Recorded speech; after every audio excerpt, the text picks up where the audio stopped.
நாகை மீனவர்கள் மீது இலங்கை கடற்படை தாக்குதல் நடத்தியிருக்கிறது. இதில் 4 மீனவர்கள் காயங்களுடன் மருத்துவமனையில் அனுமதிக்கப்பட்டிருக்கிறார்கள். நாகை மாவட்டம் செருதூர் கிராம மீனவர்கள் மீது இலங்கை கடற்படை கப்பலை மோதி தாக்குதல் நடத்தியிருக்கிறது.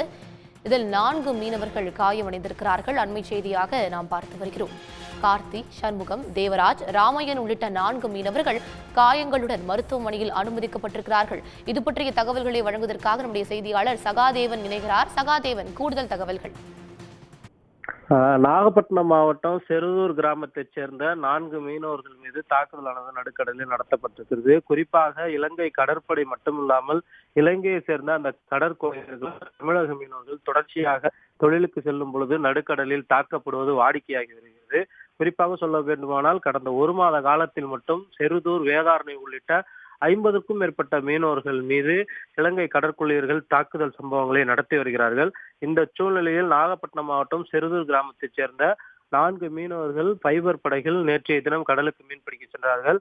இந்திய எல்லைக்குள் மீன்பிடித்து இருந்த போதே அவர்களுடைய படகின் மீது இலங்கை கடற்படையினர் அவர்களுடைய கப்பலை வைத்து மோதியதாக கூறப்படுகிறது. இந்த கப்பல் மோதியதில் கப்பலில் இருந்த கார்த்தி, சண்முகம், தேவராஜ் உள்ளிட்ட ராமையன் உள்ளிட்ட 4 மீனவர்கள் காயமடைந்திருக்கிறார்கள். குறிப்பாக அங்கிருந்து கைது செய்ய முற்பட்டும் அவர்களை விரட்டி அடித்தும் ஒரு தாக்குதல் சம்பவத்தில் இலங்கையைச் சேர்ந்த கடற்படை அதிகாரிகள் ஈடுபட்டதாக மீனவர்கள் கண்ணீர் மல்க தெரிவித்திருக்கிறார்கள்.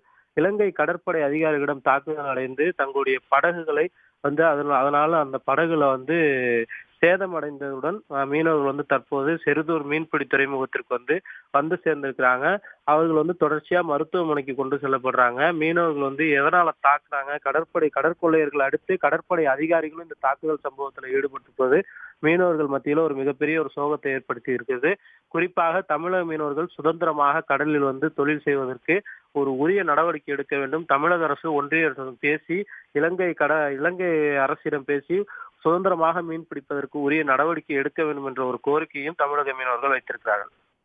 உடனுக்குடன் செய்திகளை தெரிந்து கொள்ள சன் நியூஸ் பெல் ஐகானை கிளிக் பண்ணுங்க.